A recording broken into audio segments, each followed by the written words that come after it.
Welcome to another episode of One on One with Mitch Lafon. I am your host, Mitch Lafon. Joining me this week, Michael DeBars. He's got a new album, The Key to the Universe, and from Def Leppard, Phil Collen.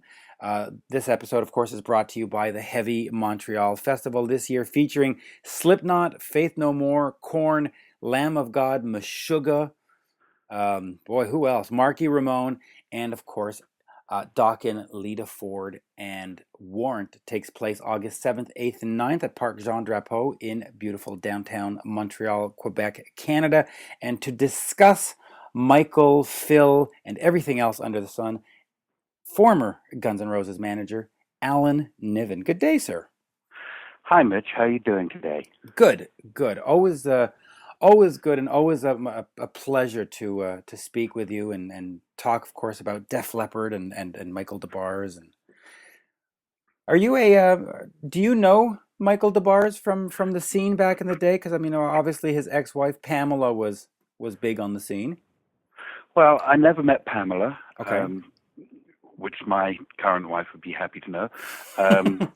And I actually never had the opportunity to meet Michael, but I will say that it's rare for me to be interested in somebody from the past doing yet another record. Yeah. But I'd be curious about Michael's because I saw him in a documentary recently. Yep. And I think it was called something like Inside LA Metal. Yep. And he was one of the shining interviews, one of perception, insight, honesty. It was really interesting to see what he had to say and how he said it. So I'd be interested to see if that translates into his record and if he has the same vein of thinking in his music. It could be a good record. Oh, in fact, it is a good record. I've had a chance to listen to it, and there's a couple of songs that just keep coming back in your head. They'll just rotate in there and just keep coming back. But one of the fun things we talked about in the interview was when he took over for Robert Palmer and got to sing at Live Aid. Is that an event that you were at all associated with? Did you go? Did you have a band there? No, I was riveted to my television and watched it all on TV, and was very amused to see if Phil Collen would actually be able to land and get to the USA site so as he could play both venues in one day. I thought that was a rather nifty little thing to pull off. But it was a tremendous day and a tremendous spirit and a tremendous attitude emanating from Live Aid. Oh, it really was. And hopefully it did some real good. It really did. It was a great event, and of course, for Michael taking over in Power Station and then ending up in front of that Philly crowd, which I think was something like 80,000 or something, must have been just an incredible experience. But we talk about it during the interview, and in fact, why don't we take a listen? Absolutely. Let's hear what he has to say about it. Absolutely. Here's Michael DeBar. New album is The Key to the Universe. Here's Michael. Hi, Michael. How are you? Matt. Pleasure to speak with you. Matt. How are you? Good. Great pleasure to speak with you. Long history. Yes, indeed. That would be an accurate assessment of my career. That's for damn sure. So we've got about 20 minutes to go through it all. By the way, I was listening to this song, I Want Love to Punch Me in the Face, and it is playing in a loop in my head. It's very catchy, I must say. I love catchy. Yeah. I love catchy as long as it's not herpes. Yeah, no. Well, that's one thing we want to avoid. Actually, let's start then with your songwriting. You got a chance to work with Holly Knight back in the time. You've done a lot of writing for other artists. You even submitted a song to Kiss with the song "None of Your Business," and of course, "Obsession" with Animotion. Just tell me about how you approach songwriting. What makes a good song? You have to touch people, Mitch. Yep. So it's got to be authentic. It's got to mean something. Even if it's just a dance song and it's as simple as "Get on the Dance Floor," it's got to be, in a sense, a command, I've found. a bold statement. If you say, I want to hold your hand, there's no doubt there. Now, I'm talking about songs. You referred to I Want Love to Punch You in the Face as catchy. The reason that it is because it's such an insanely oxymoronic phrase. It's almost a dichotomy, you know, where you're talking about something like love, but it's an aggressive act. So that in itself is interesting. It's an interesting play on words. So people get sucked in not because it's clever, but because it's intriguing. And I think what really makes a great song is the truth. Right. And I say to all these young writers and bands, you know, and musicians and stuff, they say, how do we do it? You know, what's the secret? Well, the secret is tell the fucking truth about how you feel. Otherwise, then it just becomes some corporate, attempt at becoming famous. If you don't mean it, nobody will believe you. If nobody believes you, nobody will sing your song. Is anything, I mean, is part of a good song also the execution, the performance, how it's put together? And you know, you look at Obsession, for example, you released it in '83 and it got some attention. And then it was sort of reimagined a couple of years later and it became an incredible success. Is part of the performance the key to a good song? Well, I think if let's see, if Metallica did Master of Puppets acoustically, probably wouldn't have connected with it. Right. So I think the arrangement is essential. It's as important as anything. If you have a hard-hitting statement, difficult to make it with a Jew's harp, you know, and this is not a spiritual answer. So they did a wonderful version of it, Animotion, at the time. It was totally 80s dance synthesizer, perfect. I saw it as a sort of almost like a soliloquy of an obsessive lover who couldn't get what he wanted, you know. And Holly is just a brilliant writer and very dark, you know. Yeah. You look at her songs; they all have, you know, love is a battlefield. You know, it's not exactly come here and kiss me, you know. So there was a certain darkness that we connected over with that song, and therefore it had a sort of drama to it. And Chapman saw it that way too, my producer. But they saw it as more of a dance groove. So you're saying the same things, but you're couching it in a more in a framework which could be understood by youngsters on the dance floor, which is fine by me. You know, you can play Hamlet with an Irish accent. Right. You know? Now, I do want to focus also on the key to the universe, but I just will say this about that song. You know, I grew up in the '70s and '80s, and of course. Yeah. I was all into Kiss and Metallica and Bon Jovi and the Sunset Strip scene, but Obsession is one of those songs that just transcended genres and fandom, and it just was one of those soundtracks to my life where I hear it and right away you go, oh yes, 1985, I was in high school, and you know, it's just one of those. Yeah. But I call those, you know, where were you when Kennedy was shot, you know. So, and that's really one of those. And I mean, you just or for our generation, where Lennon, you know, where were you when Lennon was shot? But because the thing is the chorus is so interesting because he says the singer, you know, who do you want me to be to make you sleep with me? Mm-hmm. I mean, that is we're all searching for an identity. I don't want to get too proselytizing about this, but the fact is that we're all searching for who on earth we are, especially when you're a young man and you're in love with Motley Crue or some beautiful girl or whatever the vibe is, and you want to know who you are, you know. And that song was very much that, and I think a lot of people felt that way. In Obsession, I want you so bad, but I don't know how to get you. I don't even know who I am. You know, it's one of those pleading things. Now, all of that's unconscious. You don't really know that on the surface. But even I understand it. You know. Just to finish with that, I mean, at the time in '85, I was just finishing high school. I was 16, 17, and so those lyrics were exactly what I was living. You know, who do you want me to be? How do I get a girlfriend? Anyway, but Key to the Universe. New album. In a sense, it's your first solo album since 1986, though you've done Michael DeBar's band, you've done other stuff. What compelled you to put together a collection of 10 songs? when I get up in the morning, Right. I want to get up with a purpose. Right.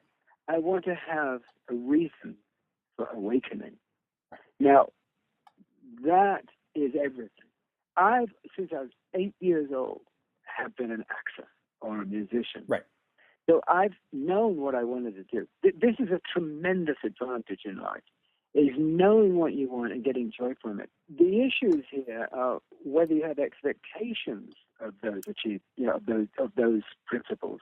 If you want something out of it, you're doomed. If you do it because you love it, you do it because you love it. And the process of it is what's precious and means something. The result is completely an abstraction. So I think the reason that I've been at it this long is because I love to do it. It's all I know. It's all I've ever known. So I think to get up in the morning and do it all these years with even more enthusiasm is a beautiful thing. In terms of these songs in particular were written, I wrote the words before I went to Rome. I had ideas of what I wanted to sing about, but I wanted to collaborate with Nigel because he's unbelievable. Yes. He's an unbelievable writer, bass player. And Clive Deemer, of course, Robert Plant, drummer, Radiohead, Portishead, brilliant. Mm-hmm. Guitarist, Danny Robinson, black dude, lives in Prague, phenomenal talent. Bob Rose, great producer. So I thought if we really just get there together and do this together, and I'm not issuing orders. I hate that. I want it to be a unified effort. Those songs came out of that experience, and it's a pretty honest and raw record, I think. It's certainly, I believe, for what it's worth, the best record I ever made. Yeah, and from what I've heard, especially I Want Love to Punch Me in the Face, it really does stick with you. But at this point, 2015, with iTunes and internet and YouTube and Spotify, are albums a lost art? I mean, do they matter? Well, let me ask you this. Do you have any artistic pursuits? Well, I write, and I... Okay. So who do you write for? For whatever magazine is going to buy it, quite frankly, but brave words. So what do you like to write about? Rock stars, rock music. So do you get off when you write about rock and roll? Sure, of course. Do you care what the reader thinks? Not so much. In fact, I don't. That's my answer. Yeah.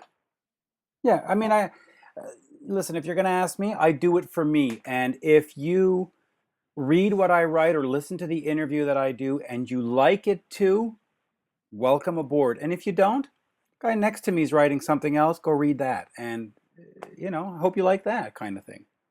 That's my answer. Yeah. There you go.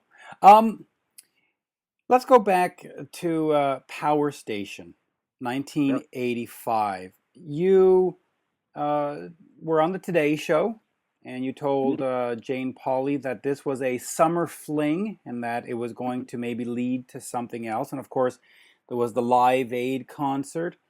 When you joined Power Station, did you really think of it as just a summer fling, or were you expecting... Okay.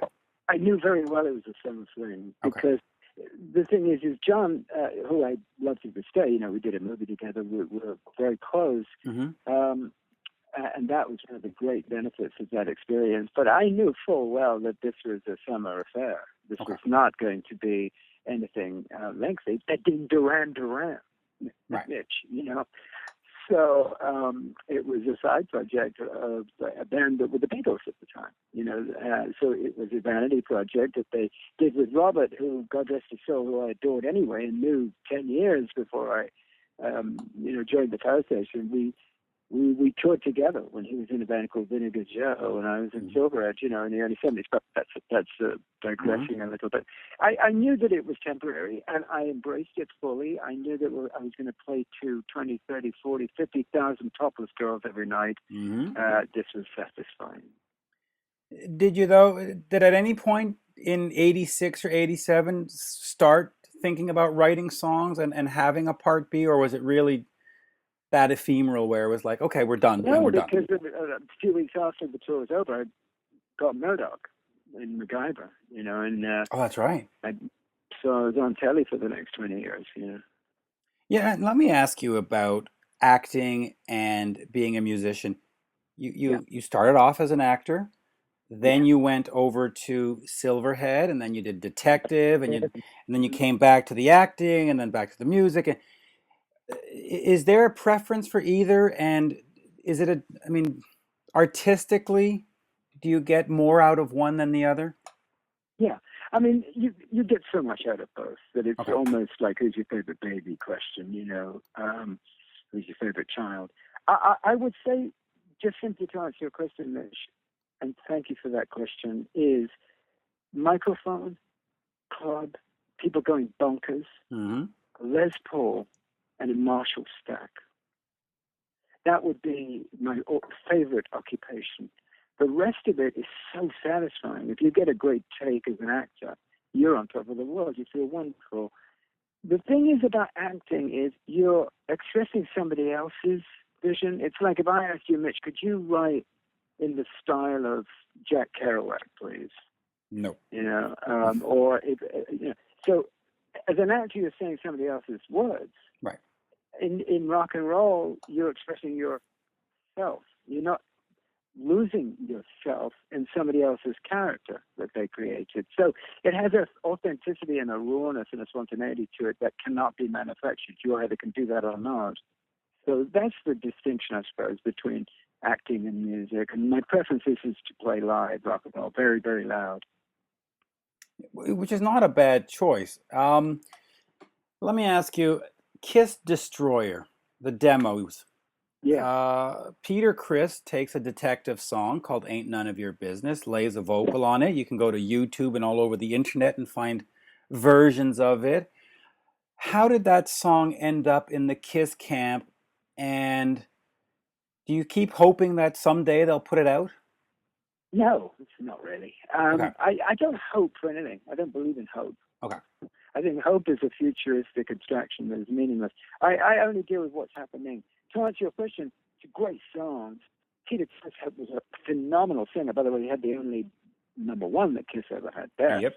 As a singer, as I'm sure you're aware, being a Mm-hmm. aficionado rock and roll. Gene and Paul are terrific people. They've been great to me. They put me on many a Kiss tour. I have nothing but deep respect for both of them. I don't hope for any successes from the past. I don't really ever. In fact, I haven't thought about Ain't None of Your Business for 30 years until you bring it up. To be perfectly honest with you, it's that yesterday. I can't think. There's too many things to think about, Mitch. If I go backwards, I mean, I'm with Jimmy Page reading Aleister Crowley out loud after a 3-day coke binge. Right. I can't think about what's happened to me. All I can do is write to you and speak to you, which is I'm really enjoying. You've got some great questions. You have a great energy about you, so it's Thank you. enjoyable. And my aim is to get through the day with as much joy and satisfaction as I possibly can. Yesterday doesn't mean anything to me. Well, speaking of Jimmy Page and Led Zeppelin, let me go back to the detective days. Your band, the albums were produced by Andy Johns, who sadly passed away a couple of years ago. What was it like working with Andy? I mean, if you look at his discography or stuff that he's, incredible. I mean, it pretty much is the encyclopedia of 20th century rock and roll. I mean, it's everybody. Zeppelin, I would agree Stones, with Van you. Halen, Rod Stewart. I mean, Yeah. you can't do more than that. I mean, No. he was Eddie Kramer's second engine. I mean, it was Andy Johns, and it was such. It was too bad for me as a rock fan to hear of his passing away, because I was kind of hoping that we'd get another album with any band, because you knew it was going to be great. So what was it like working with him? Well, I'm a vampire. I'm 300 years old. I sucked his blood. I soaked up every fucking thing I could, and here I am. Yeah. And in terms of his death, so did Jimmy Miller die. Mm-hmm. A lot of people are dead. Right. And it's because they take drugs. Yep. And they don't know when to quit. And therefore you don't get the great American novel out of Jim Morrison, and you don't get another album from Andy Johns. that is a cautionary tale. That's why I kicked heroin in '81, and I've been clean. Well, I mean, relatively clean, and immorally perhaps not clean, but certainly no narcotics. And that's the problem. That's why you're losing Jack Bruce, Bobby Keith, Joe Cocker, Ian McLagan, A.J. Perra, or people are dropping like flies in their mid to late 60s because they abused their bodies. Now, they might have quit 10, 15 years ago. It's too late. Your body's damaged by then. And the sad truth of your question, Mitch, and I wouldn't bullshit you with some stupid answer, is that the plague of narcotics and temptation in rock and roll is immense.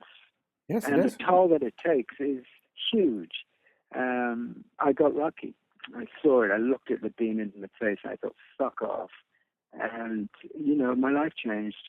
And I'm still here, and I intend on being here for another 300 years. Yeah, I mean, listen, you famously abused everything through the 1970s, and you sort of gone on record that in 1981, that was it. You've been sort of clean and sober since, and you did Rock Against Drugs and a bunch of other things. Did you get to a point where you were starting to have some kind of physical repercussions, where a kidney was going out or a liver, and a doctor said, hey, or did you just wake up one morning and say, you know what, fuck this shit, I just can't put up with it? What the latter. I woke up after being awake for 5 days, probably. I don't know if it was the morning. But I did wake up, and that's the metaphysical answer. And you know what? In many ways, over the years, I'm tempted to say vanity got me sober. In a sense, it did. I looked in the mirror and I thought, "Who the fuck are you? You look ridiculous." Mm-hmm. And I saw this sort of vulnerable, sad, apologetic chap who was desperate for another fix. And I don't want to be desperate for anything. I want to give everything I've got because it's a gift, and I want to give it away. And it's a masturbatory pursuit to shoot up and nod out. Who the fuck wants to shoot up and nod out and miss the sunset?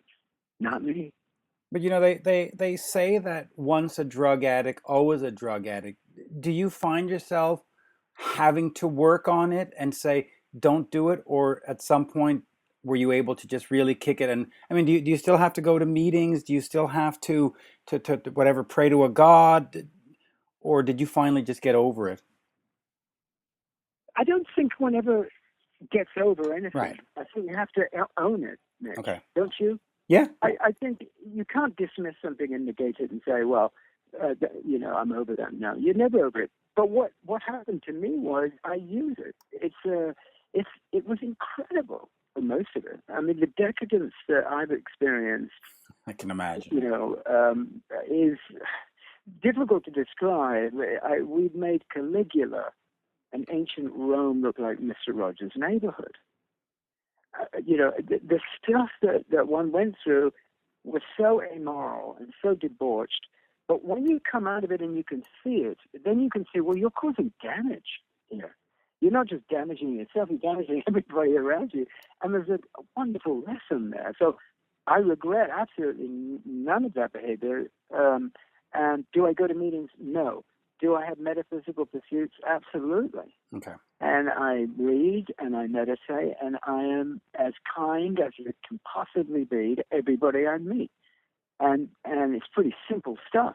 Because if we don't start that behavior with our neighbors and our family first, because it's that little pebble in the lake, and the ripples will go out, then our culture is doomed. And cynicism is uncool. The new cool is compassion and the key to the universe. Yes, back to the album. That's very good. Yeah. Is just what I'm describing. It's kindness. It's knowing that we are all the same and we share the same secrets. And to judge anyone is insane. Because what you're seeing in others that you don't like is the very thing in yourself you don't like. And if you look at it that way, it'll negate those things. I don't want to get too heavy with you. I know, but it's difficult for me not to get heavy because it was a heavy time in our history. The culture is falling apart. The rich are getting appallingly rich, and the poor are eating shit. Yeah. Now, when that happens in terms of history, the world explodes, and it's on the brink of disaster. An apocalypse, and I am the house band of the apocalypse. I should be staying in the rubble with Iggy Pop, and we will find a generator. Oh, with Iggy Pop. Iggy Pop, by the way, is coming to play Montreal in August at the Heavy Montreal Festival. You should come and join him on stage. That would be a lot of fun. Many years I've known him. We've been on the road together, and we've been. I remember once when I must be the 70s. Late 70s, and we were staying at the Sunset Marquis Hotel, and he was being looked after by a manager. Now, and I was being looked after by a manager. Now, those managers were coke dealers, right? And we were prop stars, is what I used to call us, prop stars, or fucking props. And they would wheel us out every now and then when they wanted a bit of credibility. So if you can go from there to Lust for Life on a Caribbean cruise on a commercial and play Montreal in August, headlining, and you're festival, the godfather of punk rock, which is Iggy is the greatest American rock artist ever, in my humble opinion. And it's an honor to know the man. And if I am free in August, I hope I'm headlining in Munich or something. I will see you in Montreal. Now, they gave us 20 minutes. We've gone over, but I'll give you a couple rapid fire ones. Will you be touring behind the Key to the Universe? Yes, absolutely. The band is extraordinary. I would be an idiot not to go out on the road with those three. And we will play such a set that the audience will levitate and have an orgasm at once, which is not an easy thing to do. You wrote a song with Linda Perry from Four Non-Blondes? I didn't write it. Oh, she wrote it. Yeah, Linda wrote the first single, Can't Get You Off My Mind. Correct. And I love it, Linda. I love Linda for all the right reasons, which is that she's an authentic, real rock and roller. And she knows her stuff. And she wrote an obsessive love song, and we've established that I can relate to that. Yeah. Yeah, absolutely. We mentioned the Power Station, but you played Live Aid, and we mentioned that real quick. But what was that experience like? I mean, I at the time was 16 or 17. I turned on Much Music. It started at 7 in the morning, and you had Status Quo, and you had Huey Lewis, Bryan Adams, the Led Zeppelin stuff, the Black Sabbath. I mean, it was historic. What was it like to actually be on the stage and then be backstage? What was the vibe, the energy, the just anything? It was a very magic day, clearly the biggest concert of all time to this day. If I'd thought that way, I would probably have, called a taxi. But we were in Philly. You're describing the London lineup. And we were in Philly at the JFK Stadium in Washington, and it was amazing. It was shocking because we all stayed in the same hotel, Mitch. Can you imagine? I can imagine. So it must have been crazy. After this unbelievable, we're talking Bob Dylan, Keys, Madonna, Ozzy. I mean, just such a potpourri of pop culture. I mean, just every fucking icon, there it was. And we're all in the same hotel. So at one point, I'm on a couch with Dylan, Don Johnson, my dear old friend who introduced us that day, and who subsequently then flew to Miami and did Miami Vice. Ronnie Wood, Keith, and John Taylor. We're all on a couch, and we're observing Mick Jagger attempting to pick up Nick Rhodes' daughter.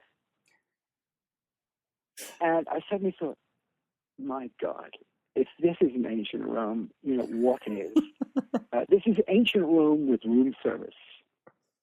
That's funny. It was shocking in its magnitude. That's on a personal tip.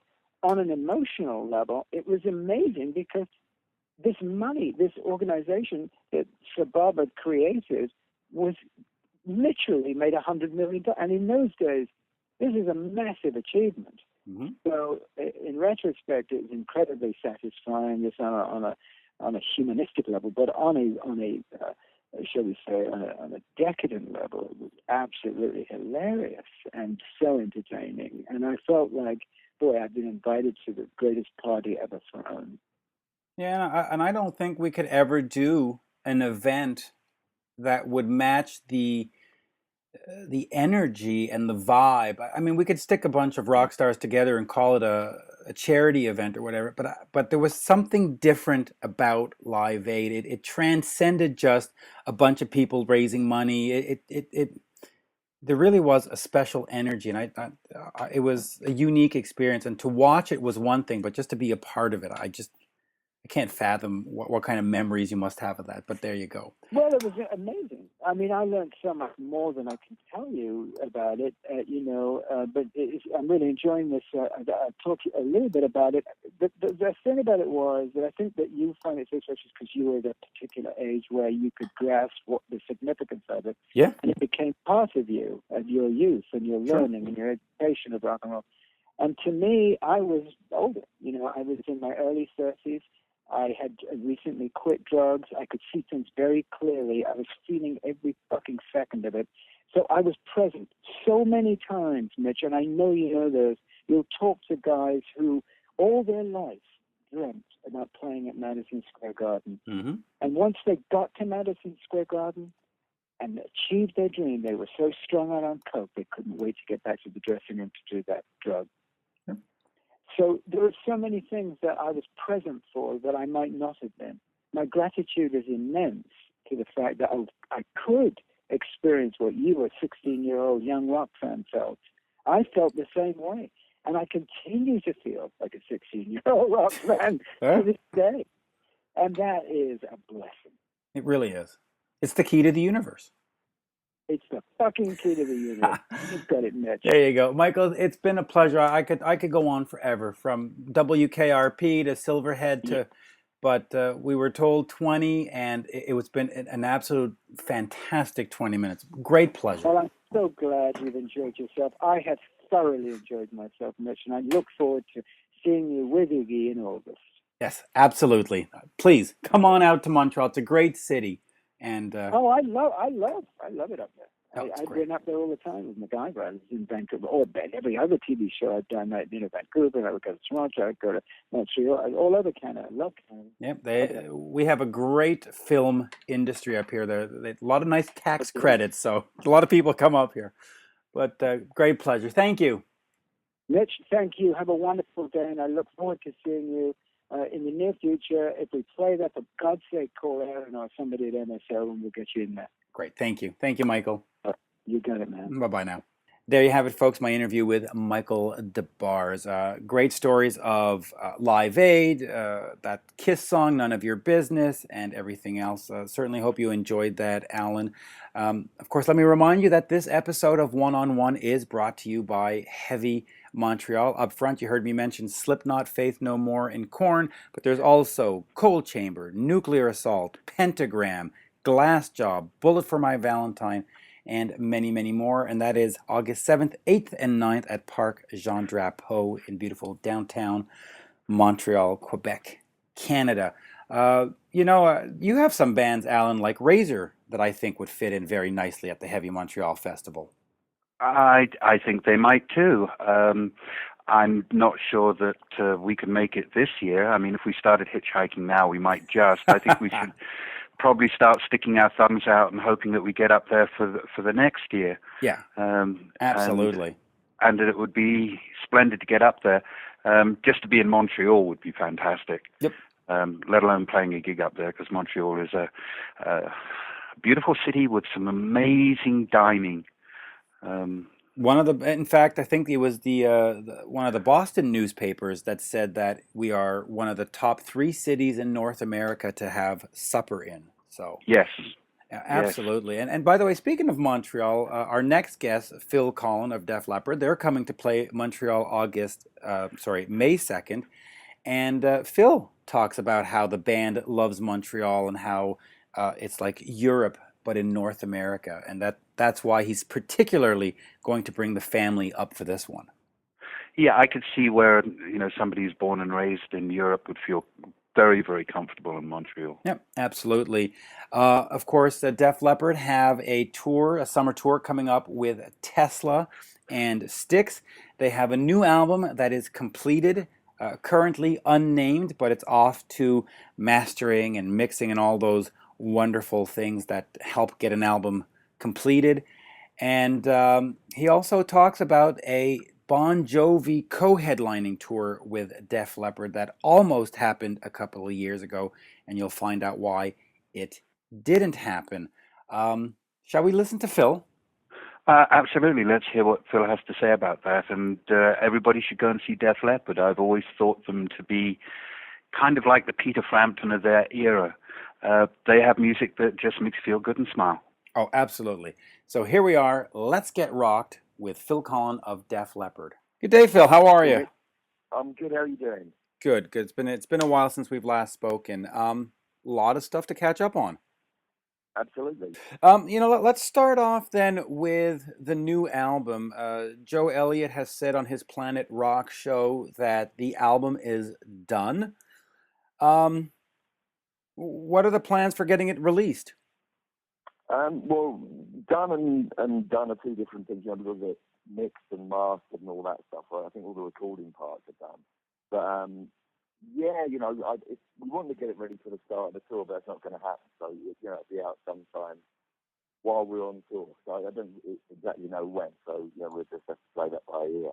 Okay, and the band has been around for many, many years. When you hit the road, you've got single after single that you can play, from Pour Some Sugar on Me to Photograph to Foolin'. What gets you into the studio to make a new album? Well, this was really interesting, actually. It's been like 7 or 8 years since the last studio album. Mm-hmm. And we went in and we thought we were just going to do like 1 or 2 songs, like an EP or something, or a single. And that first session we came out with 12 songs. We've never done that.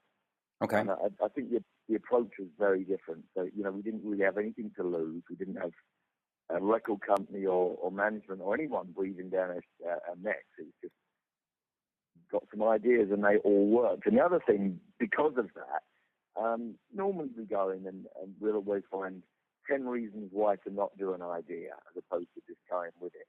And this is the first time we've ever just sat around and every idea got a fair shot. Just kind of everyone was like, oh, that's cool, let's try that. And there was no negative approach to it. So that's something we've never done before. And it was so amazing.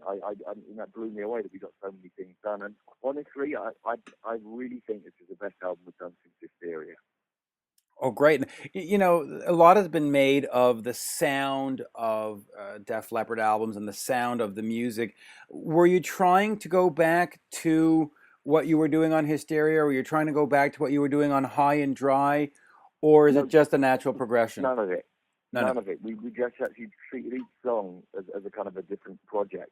And what another great thing about it was, we broke it up into 3 different parts. There's the initial, when we got the 12 songs, and pretty much, we played in the studio, we kind of played live, and we got the essence of the songs down.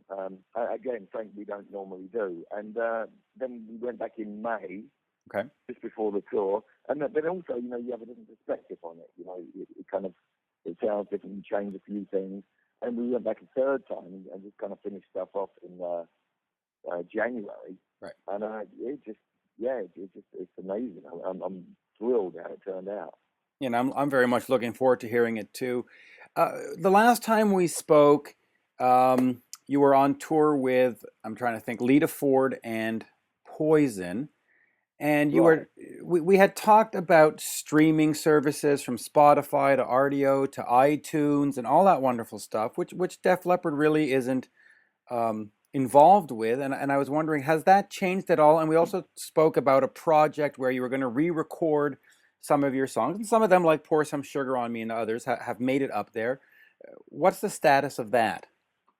That's just a work in progress. So we'll just get songs as they become. As we finish them off, we just put them up. So yeah, absolutely. So we're just going to re-record, basically our greatest hits. Right. And is that something you're still actively working on it? Yeah, absolutely. Yeah, just getting the time. We've been so busy, and I just finished another album off Delta Deep, which is kind of like an extreme blues album. It's not really blues. It's kind of, if Zeppelin's a blues band, then I guess this is blues. But it reminds me of the first couple of Zeppelin albums with if you can imagine Tina Turner singing over the top of it. Debbie Blackwell Cook is an amazing singer. Oh, wow. My wife's godmother, and we've got that. So we've been like so busy. So the other stuff's been put on the shelf a little bit. But yeah, it's in progress actually. Okay, and Man Rays? Man Rays are actually playing.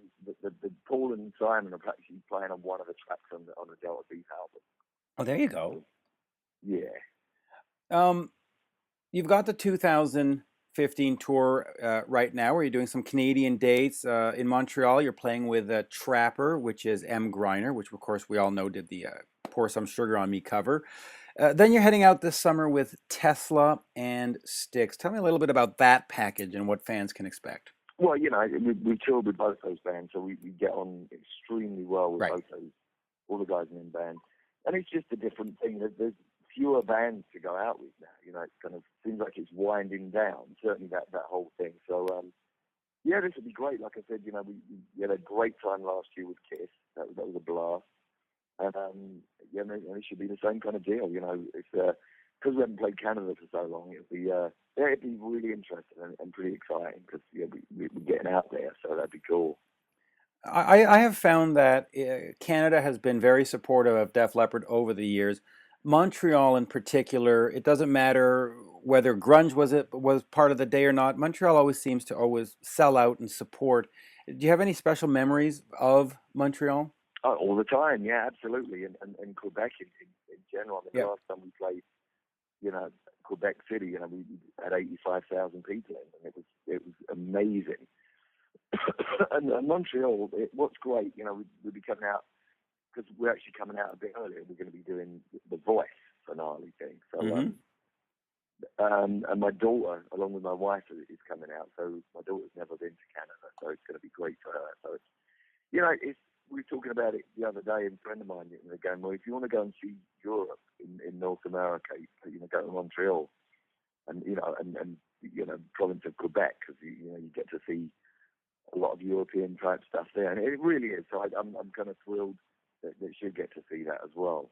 Yeah, it really is a great city. Now, the other exciting thing you're doing is you're finally getting on one of those rock and roll cruises, Hysteria on the High Seas.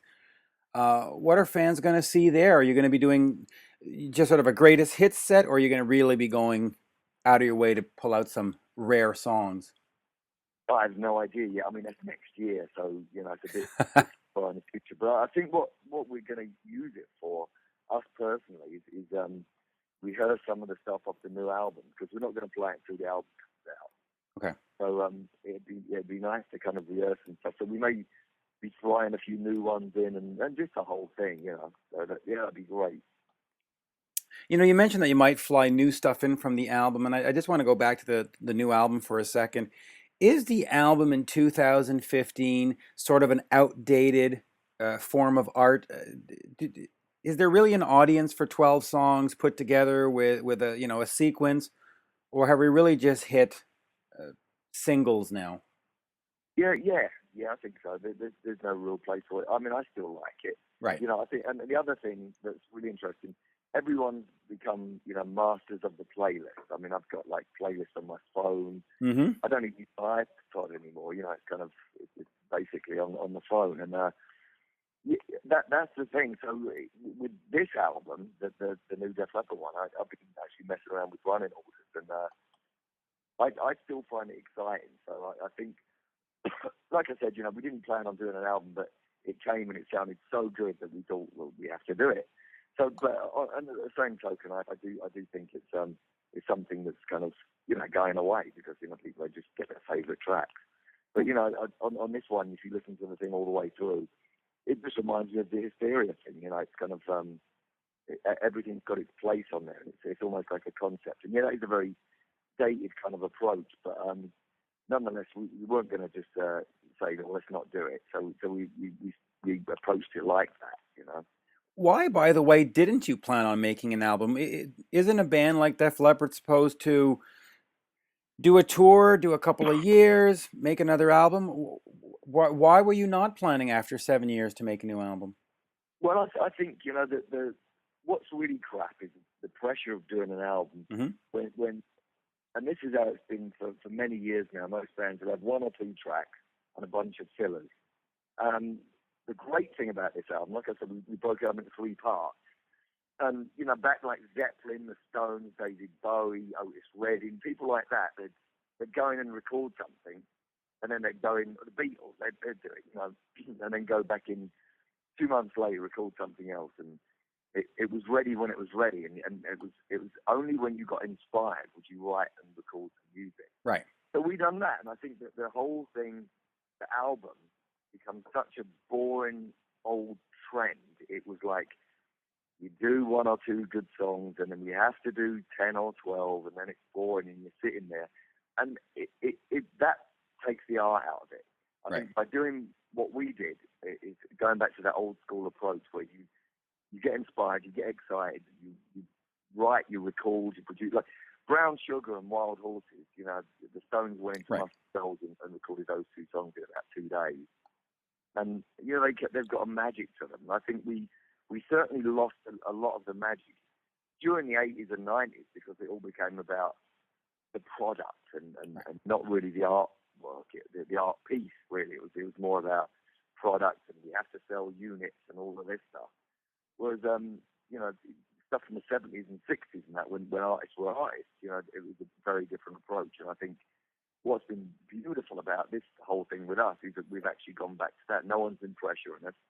We haven't got a record label. We haven't got someone saying, hey, you got to do this, you got to do an album. You know, in fact, everyone's, you know, saying the opposite. You know, it's and we didn't really make it for anyone else. We made it for us. You know, not even the fans. It was actually for the guys in Def Leppard. So therefore, it has a real artistic appeal to us. Right. And then you hope that will kind of spread on to other people. They'll get the picture, you know. Does the album have a name yet, by the way? Kind of, but yeah, we're not gonna reveal it. Yeah, not yet. Yeah. You know, you were talking about how albums in the day were really geared to selling units, not necessarily about musical integrity. And I'm not suggesting Def Leppard didn't have integrity, but looking back at Hysteria and Adrenalize, were those albums overthought? Could they have been simpler? I don't think that have had the same effect. I think, you know, Hysteria is our best album, hands down. I agree. But it also, it's my favourite Def Leppard album. There's so much that went into it, and you know, Mutt Lange is a genius as well. You know, agreed. It wouldn't sound like that if he wasn't there. In fact, you know, when we was doing it with Jim Steinman, we wrote the songs with Mutt, and when we done it with Jim Steinman, it just didn't have the vibe or magic on it or anything. And Mutt came back into the fold and just his ideas and just his, you know, firepower almost. You know, he comes in and just inspires you, and that's really what he did. And you know, it was just wonderful. I even when I hear stuff now, I go, wow, this is great. So no, I don't think it was overthought. I think it was exactly what it was supposed to be. You know, it came out in that time when the music business was turning into the industry, you know, as opposed to the art form, and it really went the other way. But at least we actually got an amazing piece of art from us, you know, from that whole thing, you know. And like I said, you know, a lot of it was down to Mutt Lange. Yeah, and you know, listen, Hysteria, not only was it the soundtrack to my life in 1987, it also helped me discover Tesla, because you played Montreal with Tesla opening up, so it was a double win for me that tour. Conversely, then, is an album like High and Dry underproduced? When you listen back to it, do you think, oh man, if Mutt had been here to tweak this and tweak that, it could have been so much better? Because I really think it's one of your better albums. Well, he's done that as well. Yeah, but do you think? Well. Right. But my problem with it, I don't think it's underproduced. I think it sounds great. I think that the only thing is, it's a little derivative. It was a band trying to find their niche, and they didn't really do that until the next album, which was Pyromania, Yep. and then the peak was Hysteria. I started writing songs with a band, and that changed it again. I started writing, I guess, more commercial type sounding songs, and I could sing, so that it brought a different kind of element to it. Right. But I think the band was still, kind of metamorphosizing. And when I listen to High and Dry, as much as it's a big, improvement, I think, on the first album, Right. it still sounded a little bit like AC/DC here. It's a little bit like this band there, and a little bit like that. Right. By the time we got to Hysteria, nothing sounded like that ever, until afterwards, and then everyone tried to copy that. So that's what I mean by that. So I think that, another reason why I think Hysteria is so good is because we owned it outright. It wasn't someone else's kind of ideas. And it's always great being, on our new album, you'll definitely hear some of our influences. You'll hear Queen, you'll hear AC/DC, you'll hear other stuff. You'll hear Stevie Wonder and stuff like that as well, which is great. And but it still sounds very Def Leppard, Yeah. And the Hysteria version of Def Leppard is what I mean. Yeah, and the other amazing thing about Hysteria is essentially out of 12 songs, with maybe the exception of Excitable, everything else was, or could have been a single. I mean, it's an incredible, Yeah, again, that was Matt's idea. It was interesting. We went in to start writing the songs in Dublin in 1984, and Matt said, right, we mustn't make Pyromania Part 2 because every band out there, I mean, everybody, like Bon Jovi, the Scorpions, I mean, every rock band, everyone was trying to get that snare drum sound, Motley Crue, every rock band out there, and a few others. So we actually changed tack, and we just made it a little bit just different. And he said we need an album that sounds like it's got at least 7 singles on it, which we ended up getting. So that was the approach. That was the kind of the briefing, if you like, that Matt gave us initially. No, listen, he certainly got it right. And by the way, you mentioned Bon Jovi real quick. I'll just throw this in gratuitously. I am still waiting for the Def Leppard Bon Jovi tour to happen. And please, before I pass away, make that happen. It would be great. It nearly happened 2 years ago. But I think something with Richie when he left, and right. So that didn't really happen. So yeah, it would be really cool. Again, we get on great with those guys as well. So because you've done great tours. You've had Bryan Adams, you've had Journey, you've got STYX. So Bon Jovi. I'd be remiss if I didn't ask you about Vivian Campbell. First of all, how is he health-wise? He's great. He got all thumbs up from the doctor. Okay. He's just getting into shape now. I can always tell when we do backing vocals, they're really demanding. Like lose your voice, and they're hard, and they're physically demanding. And we were just over in Ireland, and we were singing, sometimes down the same mic and that, and he was just singing like a bird. All the power was back, and it hasn't been like that for a couple of years. So that's for me, that was a really good indicator. Just hearing him sing like that was like, okay, he's back on form, and he's healthier and better. So no, it's great stuff. It really is. He's doing really well.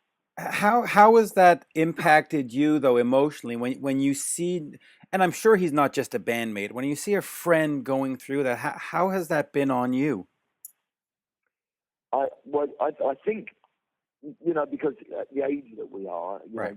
You hear of a lot of things like that happen, and not even that. You hear it with very young people. And I know this little girl, she was 4, named Claire. Right. She passed away from cancer, and it's a scary thing, and you just got to take care of it. So we were all really scared actually when he said that. It's like it's out there, but when actually someone comes and says that, it's scary. He quickly said, but it's Hodgkin's lymphoma, which is a non-Hodgkin's lymphoma, which is the easiest form of cancer to treat. It's an 85% success rate, and he had this wonderful treatment, this stem cell therapy, which really worked. And they actually kind of experimented on him. He was a bit of a guinea pig for that one. They blasted into full of all these. They took so much out and zapped it with chemo and reintroduced cells with stem cells, and it really worked well for them. So yeah, that was a huge relief. Yeah, well, and a relief for people like me as fans to see that the people you grew up admiring are still there and still strong. It's very, very important for me. And I'll finish with this because I know we're running out of time here. For you on the health side, you've got the kickboxing and the training, and if I got it correct, you're vegan at this point. Yeah. Have you thought at any time of putting something out there like a cookbook or a TV show or anything to sort of promote that kind of lifestyle? Yeah, I've been working on it. With my partner I was working out with, Jean Couillard, but we kind of parted ways, and we just kind of, it didn't happen. So, unless someone comes to me and offers me something, then I'm so busy. But having said that, I've just got down to my lightest weight since, I don't even remember. I'm 145 at the moment, which is you're going to disappear at some point. I know, that's great. So I'm just into the whole anti-aging thing, and the main thing is what you eat, what you put in your body. Right. Like whether you poison yourself or whether you nourish it, and that's right at the top of it. And then you get all the working out stuff that comes later, which I do as well. So. It's down to the individual. It depends on how you how bad you want it, I guess. Yeah, and of course it's got to be tough on tour to maintain that. Though now at your level, I guess catering is catered to you. It's not pizza and beer sitting in the back of a van somewhere, right? So it's a little easier. I actually do my own. My wife make her own food pretty much on tour because. You have catering, they bring stuff in, and sometimes it's not good. Other times, we eat from a vegan or raw restaurant. Actually, on the last tour when we kicked off, the whole band was doing it. Great.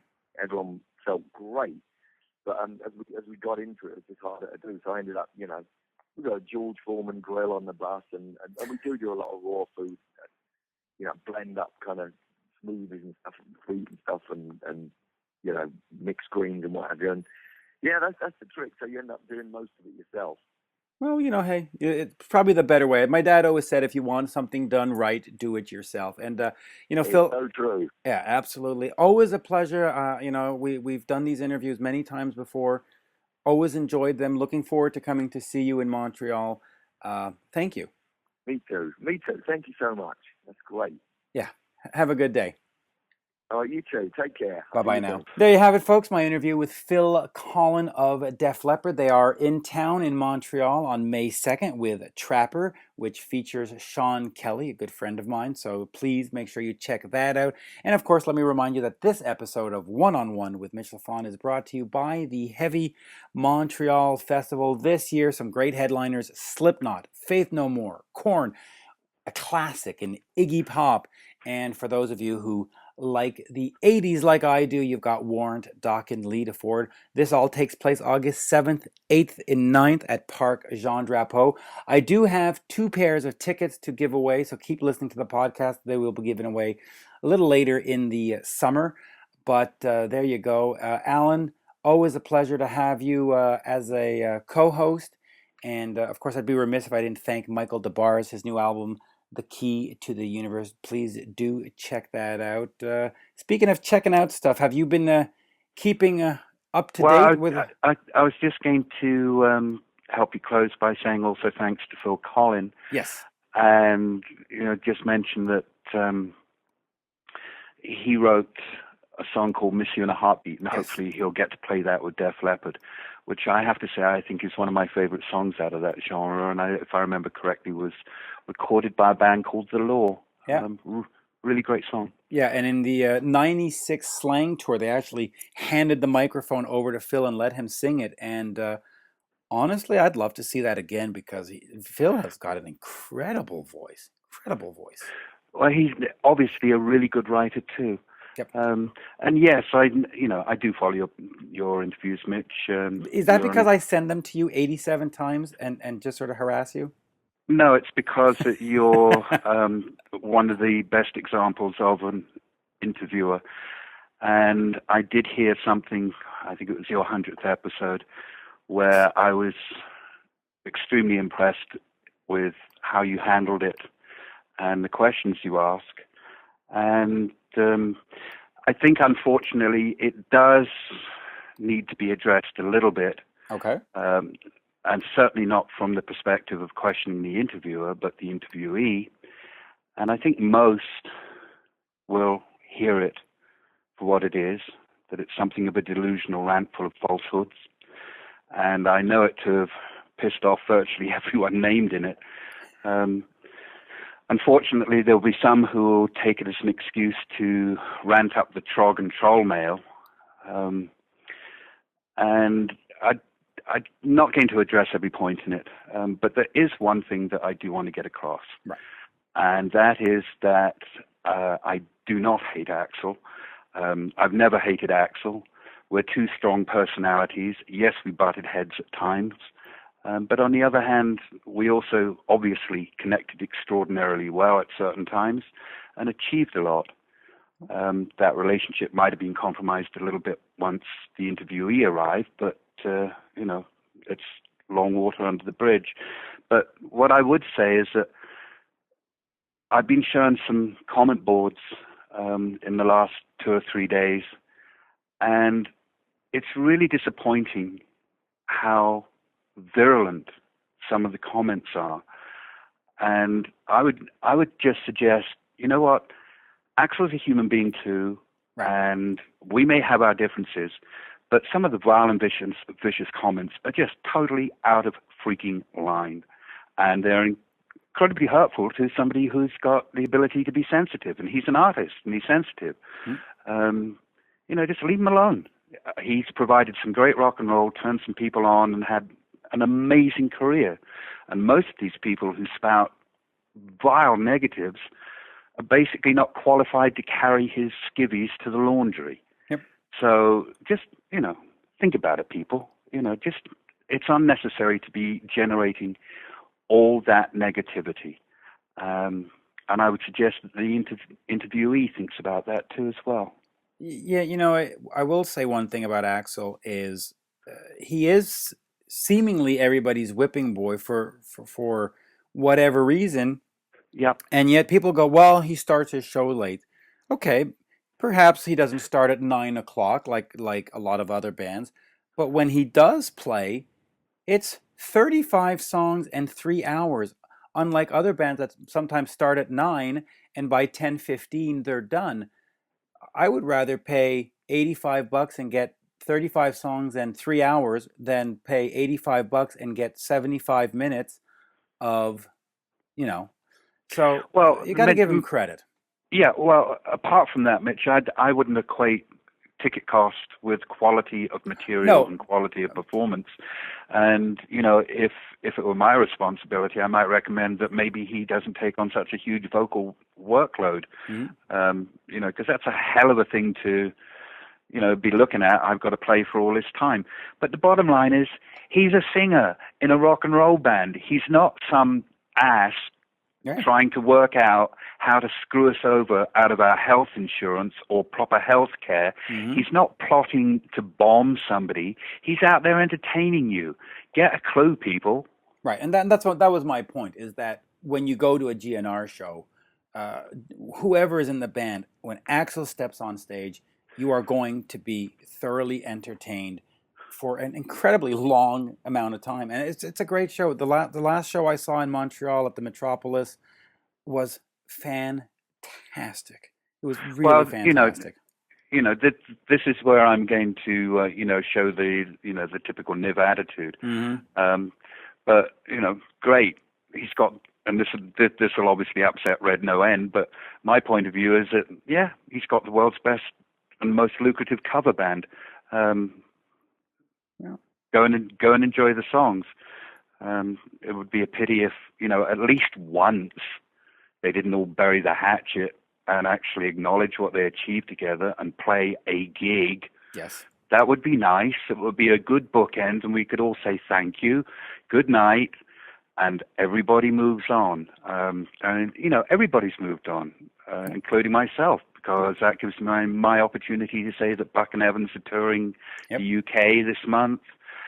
We've got a record coming out from a band called Razor, and it looks like the initial responses I've had to that are very, very promising, that people think it's a decent rock and roll record. And Storm are delivering a new, Storm of Perception, that is, are delivering a new video. Good energy, good creativity, good things happening. Oh yeah, absolutely. Alan, always a pleasure to speak with you, and pleasure's mine, Mitch. We should definitely do more episodes. There's always something brewing on One-on-One with Mitch Lafon, and hey. That said, the tea kettle's going, and that's what's brewing for me. Time to head off. Thank you.